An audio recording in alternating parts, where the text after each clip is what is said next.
আমি যে কত পরিমাণে অলস সেটা যারা আমার ভিডিও দেখেন তারাই একমাত্র বুঝতে পারবেন। কারণ কি জানেন, আমার এই ভিডিওটা আপলোড করার কথা ছিল আরো 4 মাস আগে, বাট আমি সেই ভিডিওটা আপলোড করছি 4 মাস পরে। সো হ্যালো এভরিওয়ান, আসসালামু আলাইকুম, welcome to my channel Rubaiya's tiny world. Phuket থেকে আমরা কিভাবে ফিফিতে গেলাম এন্ড ফিফিতে গিয়ে সারাদিন কি করলাম তা নিয়ে আজকের থাইল্যান্ডের পার্ট 2 ভিডিওটি থাকছে। আর যারা যারা এখনো আমার থাইল্যান্ডের পার্ট 1 ভিডিওটি দেখেননি তারা অবশ্যই গিয়ে দেখে আসবেন। ফুকেট থেকে আমাদের ফিফির উদ্দেশ্যে শিপটি ছাড়বে সকাল 7টায়, আর যেহেতু সকাল 7টায় ছাড়বে আমাদের সকাল 6টায় ঘুম থেকে উঠতে হয়েছিল। রাত 3টায় ঘুমিয়ে ভোর 6টায় ঘুম থেকে উঠা, এটা বিশাল বড় এক টর্চার। আর সবাই ফেস দেখে বুঝতেই পারছেন চোখ টোক কেমন ফুলে টুলে আছে। আমরা ফিফিতে যাওয়া আসার জন্য যে প্যাকেজটি নিয়েছিলাম সেই প্যাকেজের মধ্যে পিক অ্যান্ড ড্রপ ছিল। আর এই তো আমাদের গাড়ি চলে এসেছে, আমরা এখন ঘাটে যাব। আর ওই ঘাটটার নাম কি যেন ছিল, আমি ভুলে গিয়েছি। 4 মাস পরে ভিডিও এডিট করতে বসলে কার এত কিছু মনে থাকে ভাই। সব ব্লগার যখন একসাথে হয় মানে সিরিয়ালে পাওয়া যায় না। যাক আলহামদুলিল্লাহ সকালবেলায় সবাই ঘুম থেকে উঠতে পারছে। ভাই এটা আমাদের জন্য অনেক বড় একটা চ্যালেঞ্জ ছিল। আমরা ভেবেছিলাম আমরা সকালবেলা ঘুম থেকে উঠতে পারবো না, কারণ এত বেশি টায়ার্ড ছিলাম, সবাই মরার মতো ঘুমাচ্ছিলাম। তো এই তো আমরা 30 মিনিটসের মধ্যে চলে এসেছি। আর আমাদের শিপটা অনেক বড় ছিল। এখানে কিন্তু 2 ধরনের প্যাকেজ পাওয়া যায়, বড় শিপের এক ধরনের প্যাকেজ এন্ড ছোট শিপের আরেক ধরনের প্যাকেজ। আর ওই দিন সকাল থেকে ওয়েদারটা এত বেশি মেঘলা ছিল, মানে আমাদের পুরো ট্রিপটা অনেক ভালো হয়েছে ওয়েদারের কারণে। বিশেষ করে আমরা 2 দিন ফিফিতে ছিলাম, 2 দিনই পুরো মেঘলা একটা ওয়েদার ছিল। শিপের রুপটপে গিয়ে আমরা একটু বাতাস খাচ্ছিলাম আর ছবি তুলছিলাম। আর এই তো আমরা এখন আন্দামান সি হয়ে ফুকেট থেকে ফিফিতে যাব। আর ফিফি খুব ছোট্ট একটা দ্বীপ। দ্বীপটি মানে অনেকটা সেন্ট মার্টিনের মতো, খুব ছোট। বাট সেন্ট মার্টিনে যেমন রিক্সা টিক্সা চলে, গাড়ি টাড়ি চলে, ফিফিতে পুরা হেঁটে আপনার স্ক্রল করতে হয়। মানে ফিফিতে আপনার কোনো ট্রান্সপোর্ট ফ্যাসিলিটিস নেই, পুরা হেঁটে হেঁটে আপনাকে পুরা দ্বীপটা ঘুরে দেখতে হবে। আর আমাদের এই প্যাকেজ পার পার্সন পড়েছিল 1000 বাত। আর আমাদের এই প্যাকেজের মধ্যে ছিল ফুকেটের হোটেল থেকে শিপ পর্যন্ত, মানে ঘাট পর্যন্ত drop, then ship up down, and যখন আবার আপনি ফুকেটে ব্যাক করবেন তখন শিপ থেকে নামার পরে হোটেল পর্যন্ত আবার ড্রপ করে দিবে। দেন শিপ ছাড়া কিছুক্ষণ পরে আমরা স্ন্যাক্স খেতে গেলাম। আর আমাদের প্যাকেজে কিন্তু এটা ইনক্লুডেড ছিল। স্ন্যাক্সে ছিল আপনার আনলিমিটেড কুকিজ, চা, কফি এন্ড কোক। এই তো আদনান আমাদের 2 জনের জন্য কফি বানালো। এরপর আমি ভরে ভরে কুকিজ নিয়ে নিলাম। আর কুকিজটা এত মজা ছিল, ভিতরে পুরো চকলেট দিয়ে ভরা ছিল। এমন একটা ওয়েদারের সাথে যদি 1 কাপ কফি না হয় তাহলে তো জমেই না। সো আমরা সবাই কফি নিয়ে বসে বসে গল্প করছিলাম আর কফি খাচ্ছিলাম, একটু পরপর কুকিজ নিচ্ছিলাম, কোক খাচ্ছিলাম আর ওয়েদারটাকে এনজয় করছিলাম। সো চোখ ধাঁধানো নীল পানির উপর ভেসে ভেসে আমরা চলে আসলাম ওয়ার্ল্ডের one of the best beautiful island ফিফিতে। Welcome to Phi Phi. দুজন মিলে আমারই ভিডিও করতেছো। আর এইখানে সবসময় আমাদের ট্যুর গাইড আমাদের ট্যুর গাইড হচ্ছে আমাদের ট্যুর গাইড, ঠিক আছে। অল টাইম আমাদের কোথায় হোটেল লোকেশন প্লাস হচ্ছে আমরা কত ডিস্টেন্সে দূরে আছি সেটা সবসময় ইয়া করতেছে। ভালো, এটা ভালো দিক। ট্যুর গাইড হিসাবে ভবিষ্যতে আরও আমাদের ট্যুর পারফেক্ট। বলা রেটটা বলে দেন। ওর রেট হচ্ছে ফ্রি, আপনি যেদিকে ঘুরতে নিয়ে যান ও তাতেই খুশি। সাথে বউ থাকলেই হবে। সাথে বউ থাকলেই হবে। আপনার হোটেল খাওয়া দাওয়া নিয়ে কোনো টেনশন করা লাগবে, ওকে দিয়ে যান। আমরা ফিফিতে চলে আসছি অলরেডি। আমরা ফেরিঘাট থেকে হোটেলের দিকে যাচ্ছি। যেতে যেতে আসলে 2টা কথা বলি। একটা হচ্ছে কারো যদি মানি এক্সচেঞ্জ করা না থাকে, ভাবেন যে আমরা ফিফি আইল্যান্ডে এসে মানি এক্সচেঞ্জ করবো, তাদেরকে বলবো যে মানি এক্সচেঞ্জটা আসলে ফুকেট থেকেই করা ভালো, কারণ এখানে রেটটা একটু কম দেখলাম। আর দ্বিতীয় কথা হচ্ছে যে কেউ হোটেল যদি আগে থেকে বুক করে থাকেন তাহলে অবশ্যই তাদেরকে ইনফর্ম করে আসাটাই বেটার হবে আমার মনে হয়। Thank you. আর আমি একটু আগে বলেছিলাম যে ফিফিতে কিন্তু কোনো ট্রান্সপোর্ট ফ্যাসিলিটিস নেই। সো আপনি যেখানেই যেতে চান আপনাকে হেঁটে হেঁটে যেতে হবে। সো কারোর সাথে যদি ব্যাগ ট্যাগ অনেক বেশি থাকে সেক্ষেত্রে তারা একটু বিপদে পড়ে যাবে। তাই সবাই ফিফিতে যাওয়ার জন্য বুঝে শুনে একটু ব্যাগ ক্যারি করবেন। এটা ছিল হচ্ছে আমাদের ফিফির ফার্স্ট ডে হোটেল। আর আমরা ফিফিতে 2 দিন ছিলাম, 2 দিন আমরা 2টা হোটেলে ছিলাম। আর থাইল্যান্ডে কিন্তু বাংলাদেশের তুলনায় হোটেল কস্ট খুবই রিজনেবল। যেমন আমাদের এই হোটেলটার প্রাইসই ছিল 2000 থেকে 2500-র মধ্যে পার নাইট। সো আপনারা একটু বুঝে শুনে হোটেল বুক করে যাবেন। আর লাঞ্চ করতে হোটেল থেকে বের হওয়ার মতো এনার্জিও ছিল না, তাই আদনান 7-Eleven থেকে গিয়ে রেডি ফুড কিনে নিয়ে আসলো।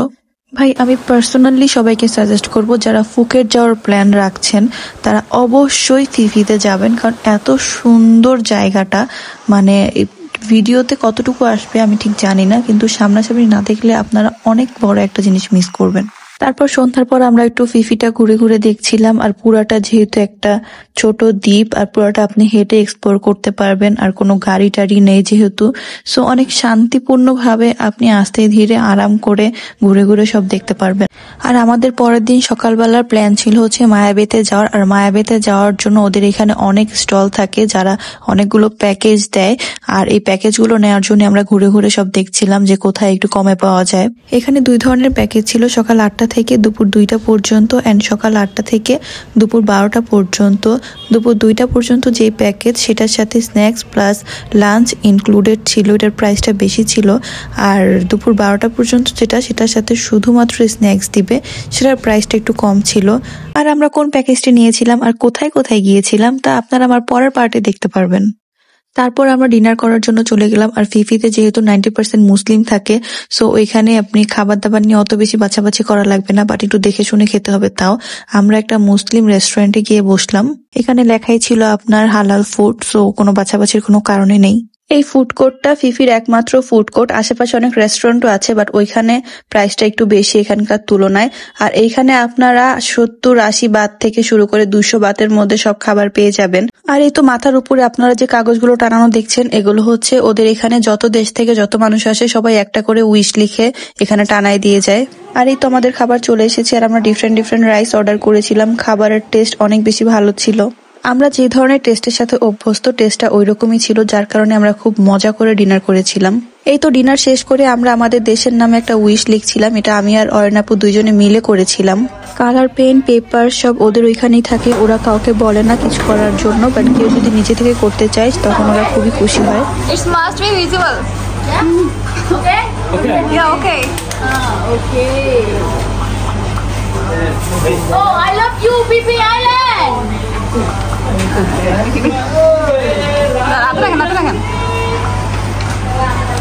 Hello, my friend.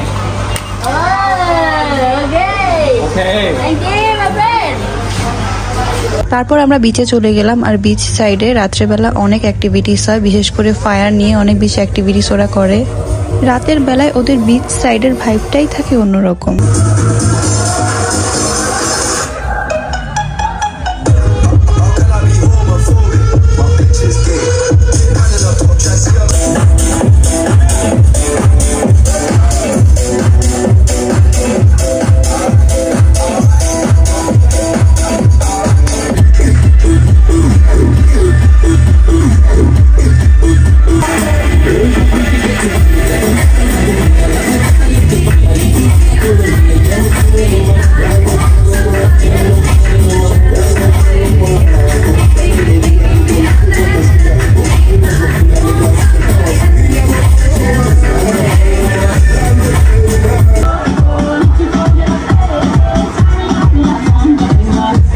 আমরা ওইখানে বেশ অনেকক্ষণ সময় কাটিয়ে বিচের পাড় ধরে একটু হাঁটছিলাম 4 জন একসাথে, আর গল্প করছিলাম। এর মধ্যে দেখি একজন লোক আমাদের সাইড দিয়ে খুব ড্রাঙ্ক অবস্থায় হেঁটে সামনে গিয়ে টুস করে পড়ে গেছে। আমরা হাঁটতে হাঁটতেই দেখলাম পানিও অনেকটা এগিয়ে আসছে, লোকটা পুরো ছুঁই অবস্থা। সো এই অবস্থায় লোকটাকে এভাবে ফেলে রেখে আমাদের কারো যেতে ইচ্ছে করছিল না, তো আমরা 4 জনই সামনে গেলাম, গিয়ে দেখলাম যে লোকটা একদম পুরো টাল অবস্থায় পড়ে আছে।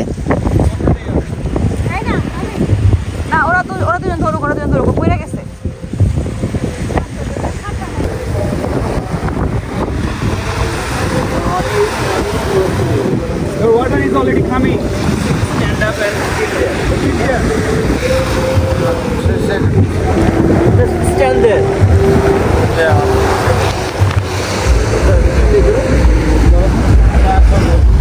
No, just sit there. Yeah. Okay. I know. Yes.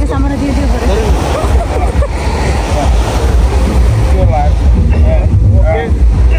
Let's go. Ready? One. Yeah. After Rocky. Yeah. All I'm on the mat on shit.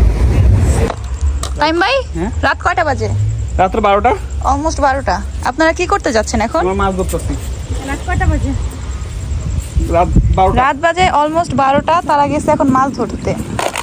12টার সময় তোমরা কি মাছ ধরো এটা আমি দেখতে চাবো। তারা মাছ না পাইছো তোমাদের খবরই আছে আজকে। ওইখানে এই যে মাছ ধরতে যাচ্ছে। চলেই গেছে। আদনান আজকে মানে পুরা আবার অ্যাডভেঞ্চার দিতে হবে। এই যে দাঁড়া, এটি পায়ের কাছে আসে, চুপ করে দাঁড়ায় থাক।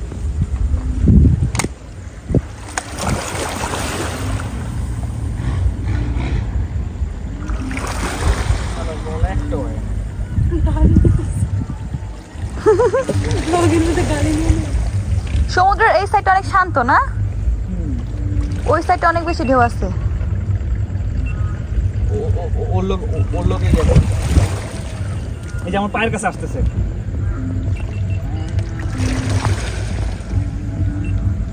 পালা নাড়া দিলেই তো। ওদের আগ্রহ নিয়ে জামাই মাছ ধরতেছে আর বউ ওদের আগ্রহ নিয়ে বসে আছে যে কখন মাছ ধরবে আর সে জামাইকে ভেজে ভেজে খাওয়াবে। ব্রেকফাস্ট আমাদের, বুঝছেন? হ্যাঁ হ্যাঁ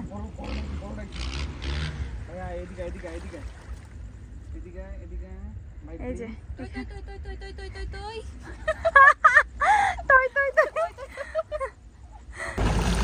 এই তো দীর্ঘ প্রতীক্ষার পরে আদনান একটা মাছ ধরতে সার্থক হয়েছে।